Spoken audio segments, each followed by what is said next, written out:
What is going on, everyone? My name is Andy. Welcome back to another FPL video. In this one, we're talking about the Double Gameweek 35 announcement and blank Gameweek 36. What a weekend to choose to go silent on social media. Absolutely mad, right? I'm recording this on Monday evening. I don't think Man United and Liverpool is going ahead now. If it is, it's going to kick off in the next hour or two, and they've not even mentioned it yet. So I'm going to assume that game's not happening in Game Week 34 now. So I'm going to mention that in this guide. To be honest with you, I'd already recorded this video last week because the 35-36 combo, like, I've been talking about this for weeks, right? Ben Krellin had obviously mentioned there was an article on Fantasy Football Scout that said it could happen this way. Lego Manny obviously tweeting about it on Twitter. James from Planet FPL, he was talking about it. And I thought, it sounds like this is the way it's going to be, possibly. Or the most likely outcome, like Ben was saying, 70%. So I recorded the video. I thought if they make the announcement before the 3 p.m. blackout, I'll put it live. And they did make it a fixture announcement, but obviously we didn't know it was definitely Double Game Week 35, blank 36 until a little bit later on. And obviously by that point it was too late, right? So I had the video recorded, which I was due to release at the same time as this one, but because of the Man United Liverpool stuff, some players on the shortlist are now injured, so I've got rid of them.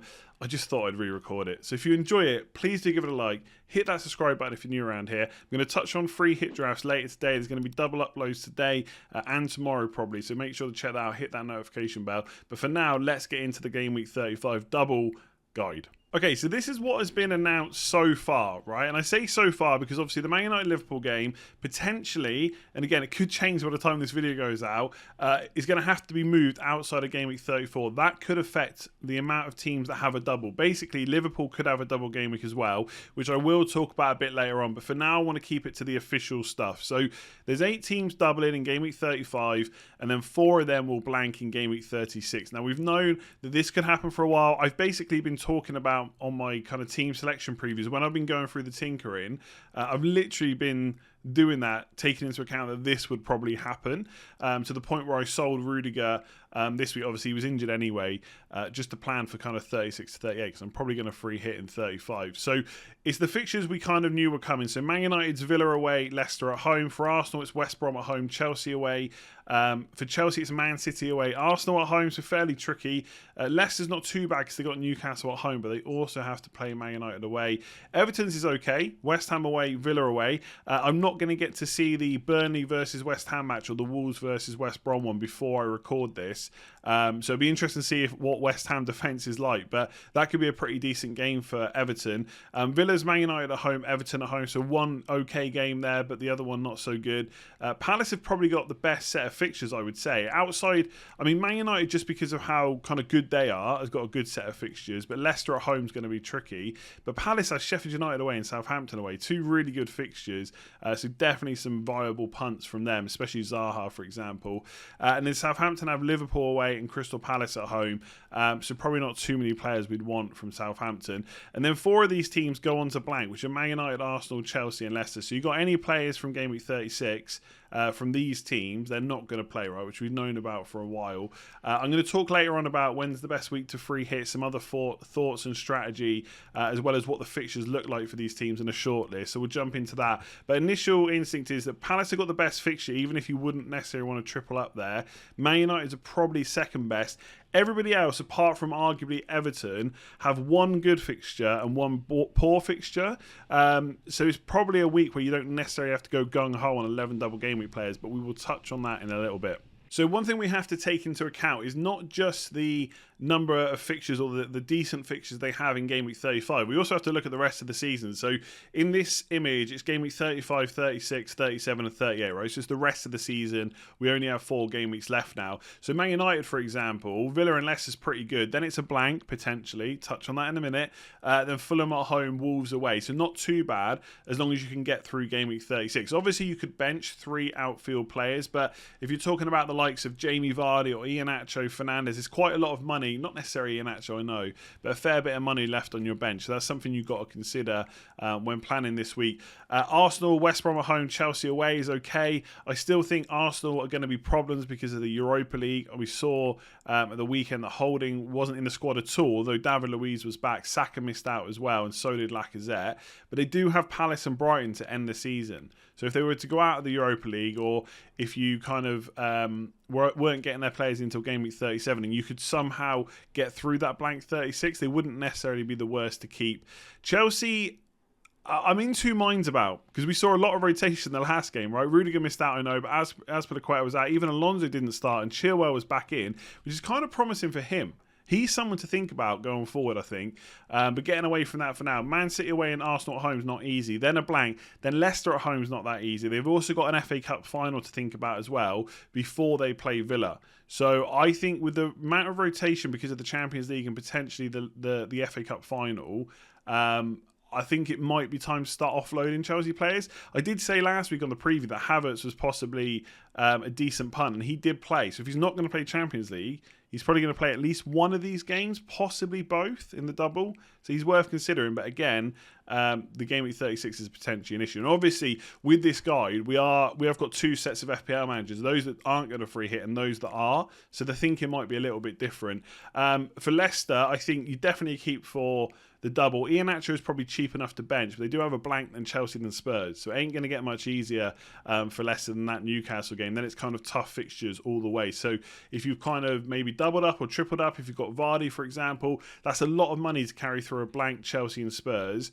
It might be worth looking to get rid. Villa fixtures are okay. I think Everton at home is okay. Then Palace, but then it's Spurs, Chelsea. You probably don't, if you've not already got a lot of players from Villa, I don't think it's worth kind of loading up. Maybe a little bit more reason to do it for Everton, because West Ham away and Villa away are looking quite good fixtures. Sheffield United at home is decent. Wolves at home is difficult enough, and obviously City last day.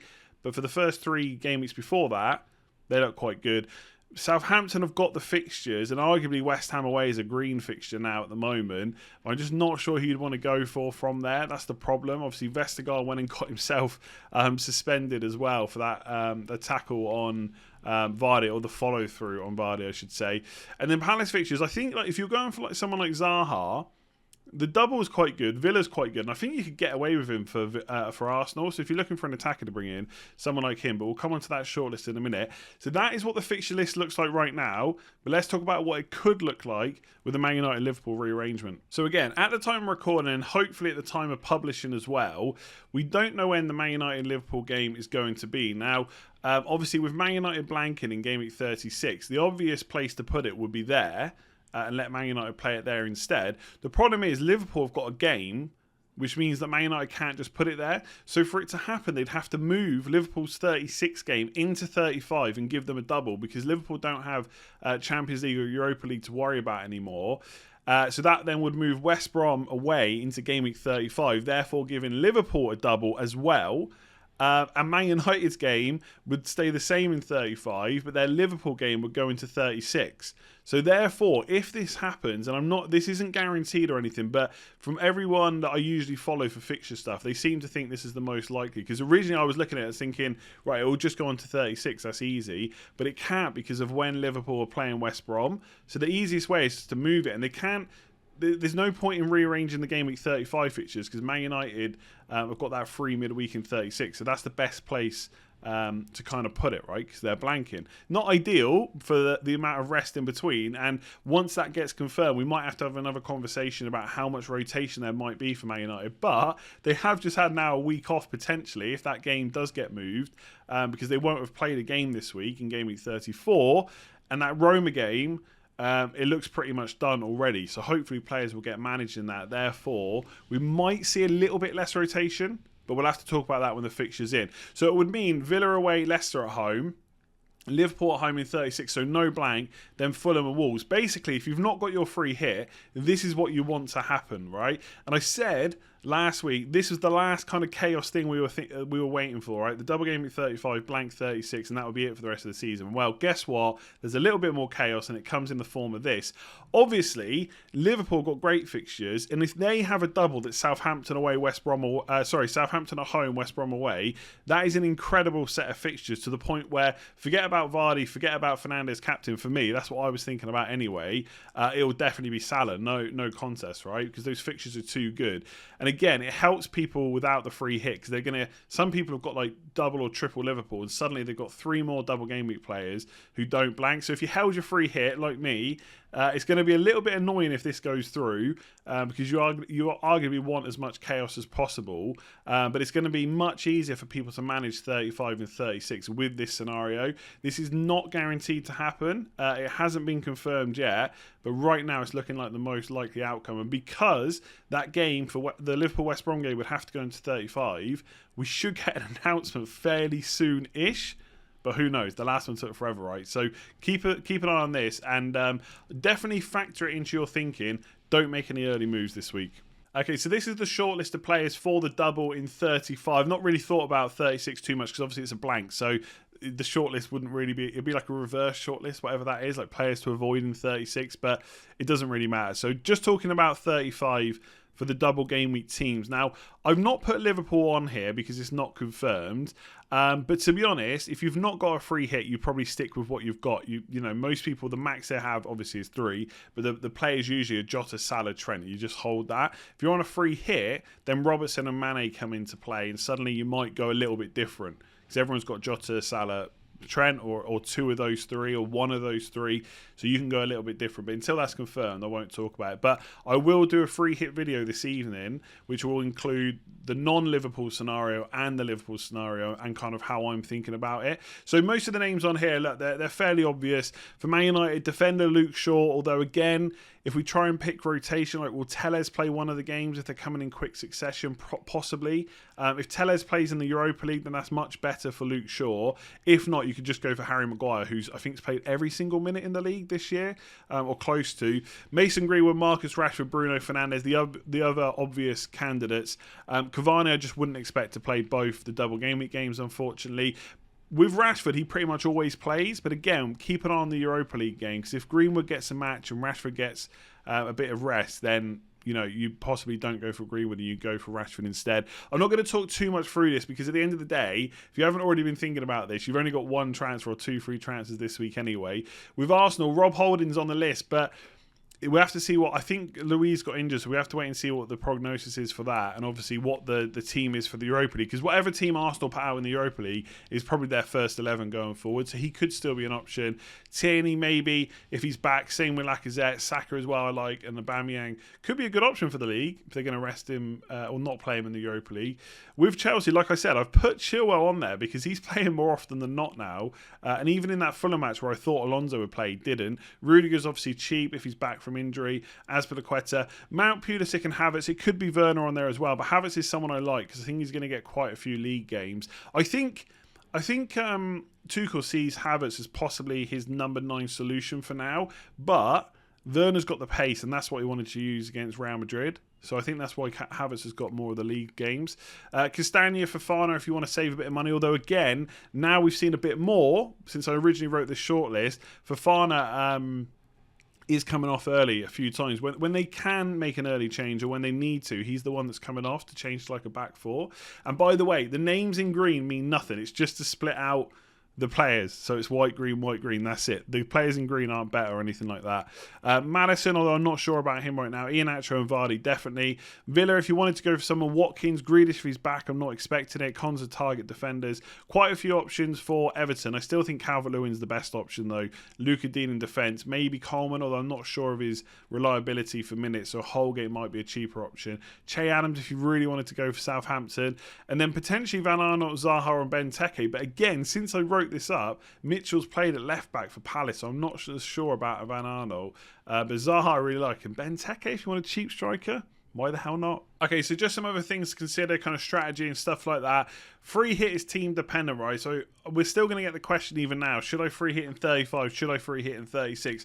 Have a look at your own team and work from there. If that Liverpool double happens and obviously Man United don't end up blanking, then that is going to change your thought process even more, because you might have more players than expected in 36. You might want to change your side for game week 35.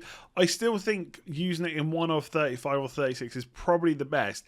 If you can somehow manage both and you are genuinely happy and you don't think there's any improvements that could be made with the free hit, then you could just save it for the last day of the season and just go completely out there with all your picks. But ultimately, yeah, when to use it depends on your team. So for me, without this Liverpool Man United thing, I've set it up so I only have Vardy and Iheanacho blanking in game week 36. They are the only players. So when I get there, I can use one of the transfers on Vardy, get rid of him, get some money back in the bank, and I'll just bench Iheanacho. So I don't need to use the free hit. I'm happy with the rest of my team. It actually looks really good as long as they're all fit and ready to play. A lot of that's going to depend on like Rafinha, etc. Whereas game week 35, I've got hardly any doublers. I have no Man United players, for example. You know, if Liverpool have a double, then I'll swap to get Mane because he's a bit of a differential. So I'm definitely using it in 35. The next two bullet points kind of come together, right? And again, the only 4 teams have extra fixtures.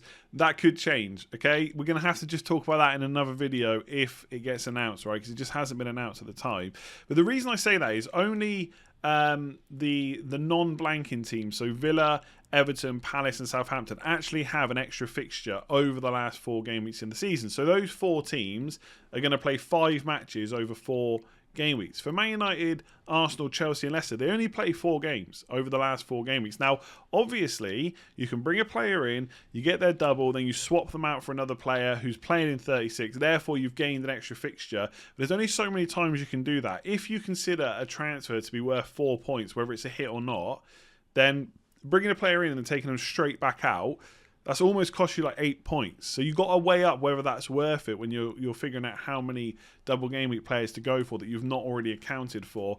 And it kind of comes to the next point, go back to basics. So when you're going to ask me how many double game week players do I need to have, unless Liverpool goes in there, Man United don't blank in 36, then I don't think you need 11 double game week players if you haven't got a free hit. If you do, you can definitely get 11 double game weeks, maybe 9 or 10.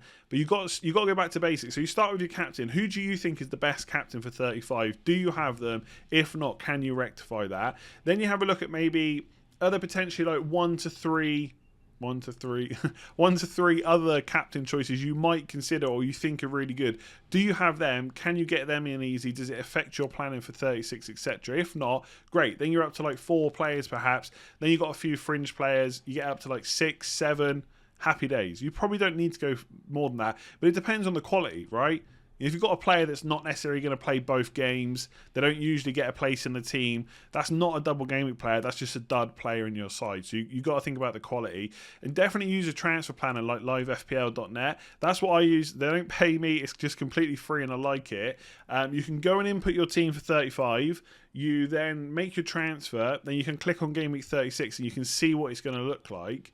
And if you're not happy with it because you've got too many blanks, etc., then you need to reverse engineer, go backwards, and obviously make different decisions. Obviously, you've only got now game week 35 to make those decisions, but you need to have a think. What will my team look like in 36? What will it look like in 37, 38? Of course, injuries can happen, but you've got to try and plan without thinking about that. If they crop up, then you change your decision and you think of a new plan, etc. So yeah, free hits team dependent. I think you do use it in 35 or 36, whatever happens with Liverpool, Man United.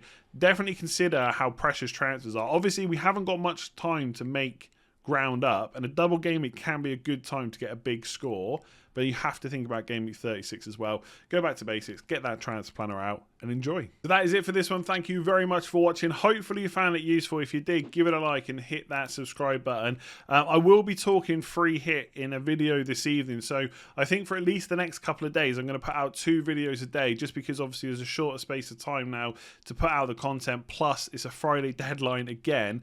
There's a lot to talk about, so it should be this video in the morning, then free hit in the evening, then tomorrow we'll have probably the game week preview and transfer tips, team selection on Thursday, captaincy on Friday, plus deadline on Friday as well, where I'll be locking in my free hit team, which I've kind of already got my draft, and I don't think it's going to change too much, but we'll see. I'll have my initial thoughts tomorrow, later on today, I should say, and do some tinkering. So I'm going to leave it there. Thanks for bearing with me over the kind of blackout over the weekend. Hopefully this video is useful. Like I said, this is the second time I've recorded it. I have taken some bits out and obviously added some stuff with the Liverpool Man United game. If that gets rearranged for 35 before this video goes out, I'm going to cry. So just picture me crying if that does happen. Hopefully it'll be fine. So yeah, you'll see this at 10 AM on Tuesday morning. Thanks for watching. Hit that like button, hit subscribe, and I'll see you again later.